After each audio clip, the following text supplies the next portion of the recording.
There is currently a fight going on inside of MAGA, which is playing out in Congress and specifically the House of Representatives. And it has to do with allowing members of Congress that are on maternity leave to be able to cast a vote from home. Now, you would think, of course, the so called pro family party would be in favor of such things, right? But no, House Speaker Mike Johnson and other Republicans are not exactly on board. However, there are female Republicans that are like, no, this makes sense. We should be able to do it.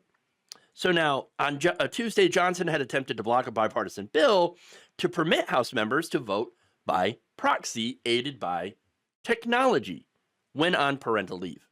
Hey, look, that makes sense. And 9 Republicans ended up crossing the aisle to help the Democrats meet the threshold to force the bill onto the floor.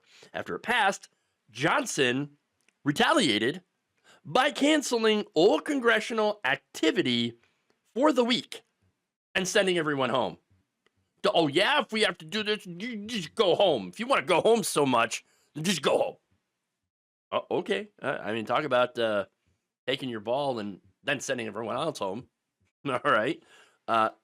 Now, this is after days of infighting that included Marjorie Taylor Greene, Anna Paulina Luna, Representative Brittany Peterson, who's a Democrat, and even President Donald Trump, who weighed in on this.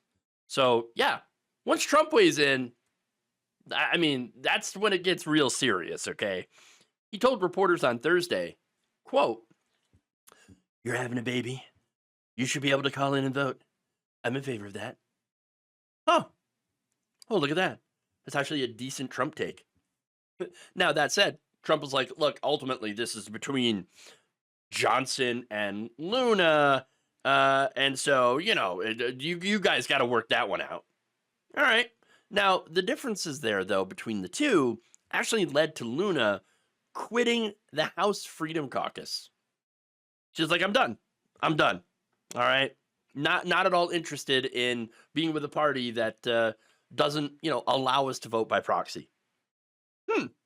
So now, that said, people like Marjorie Taylor Greene attacked Luna for wanting new mothers to be able to work remotely. It's a really strange take. Here's what she said.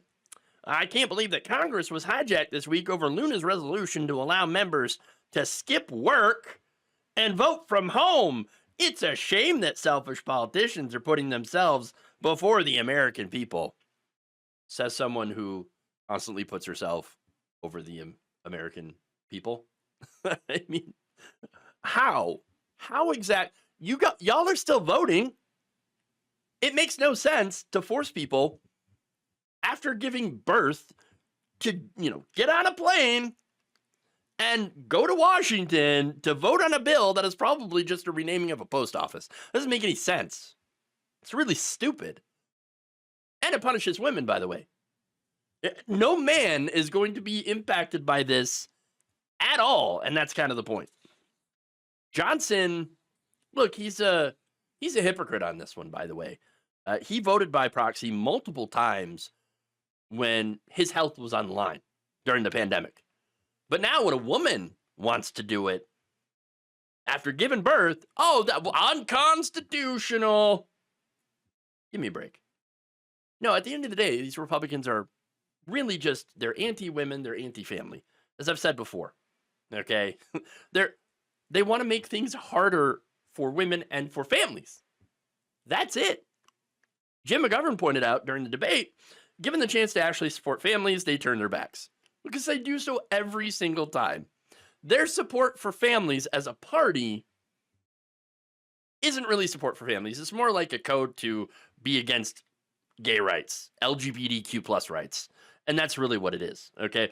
Anytime a right-winger Republican group calls themselves pro-family, it's like, well, here comes the, anti-LGBTQ stuff.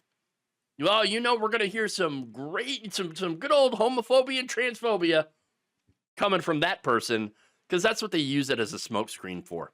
But anyway, that said, this is not just about being anti-women and anti-family. It's also about the whole GOP push to try to make people come back to the office.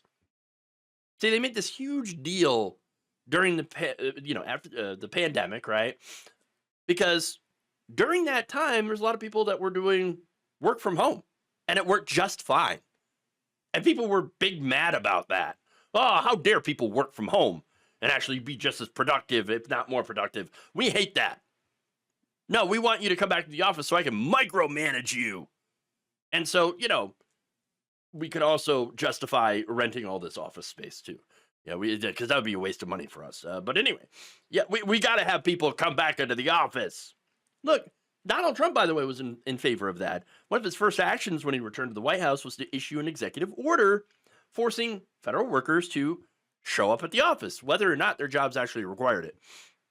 In fact, he'd even claimed that people who don't show up physically to the job site were not actually working, even though they were working. I mean, he's like, oh, yeah, they go golfing, they do all this stuff when they're supposed to be at work. No, they don't, because then the work doesn't get done. See, because they're still actually working. Again, more people are productive at home. Now, part of that, though, was Project 2025, okay? Now, Project 2025 is government, and so Trump's order, when you put it in the context of the Project 2025 goals, was to basically try to make people in the federal government so miserable at work that they'll quit. So, yeah, that said, private companies have been calling people back to the office for a while, too. Again, because of the micromanagement and the, office buildings and such. But the other part of this was to try to keep women out of the workplace. In fact, David Graham at The Atlantic recently noted that the party under Donald Trump has made the effort to restore traditional families as a priority. In this vision, he said, men are breadwinners and women are just mothers. In that article, he points to Project 2025 blueprint containing different policy ideas that had the goal of forcing women out of the workplace and into the roles of stay-at-home wives and mothers. And of course, there's this big trad wife movement as well on the right, which is funny because, that would not work unless you had massive raises. Like, these jobs would pay more. That would never happen, okay? Right now, you need 2 incomes to survive. So, yeah, if you wanted women to have the ability to stay home and raise a family, then you're going to have to pay men more, okay? Pay people more. And they'll never do that. But here's the thing about Trump, okay? And why I think he took Luna's side on this. He's a lot of things, a lot of bad things, but he's not a hardcore ideologue. Trump's ideology is me first. That's it. It's real simple. So now he disagrees with Johnson on this simply because, hey, Len, I'm naturally a boss. I don't care if people show up physically to work if they have a baby, as long as the job gets done. And so I can see that. Now, that doesn't mean that Trump isn't a misogynist. He is. He absolutely is.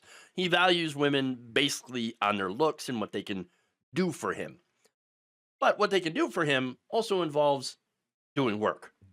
So, look, his chief of staff, by the way, is Susie Wiles. He's got women in his cabinet. They are doing their jobs. And as long as they do their jobs and make him look good, that's all he cares about. So I'm not surprised that Trump takes his position, which actually seems like a sensible position. Okay, yes, allowing women to vote by proxy. And by the way, that also helps him because Anna Paulina Luna is a Republican on his side. And so he needs all the votes he can get with this very thin House majority. Okay, but again, otherwise, I don't think that he really cares too much about this. Johnson does, however, and this little spat between the two is kind of indicative of a much bigger fight that's going on in the GOP. One side wants to disempower women completely, take away all their voting and reproductive rights, and eventually kick them out of leadership and send them back to the kitchen. That is a big movement inside the current Republican Party.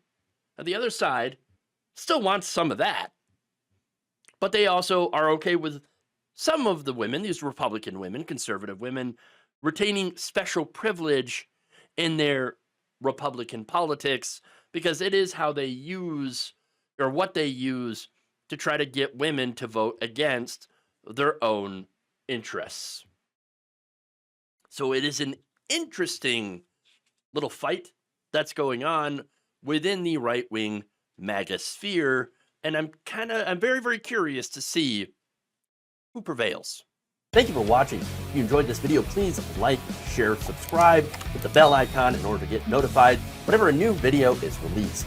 And if you want to support independent, progressive media through this difficult time where it seems like everybody is shutting down, you can become a member on our YouTube page, you can become a subscriber on Facebook, or you can go to my Patreon. It's patreon.com/Jeff Waldorf. Thank you.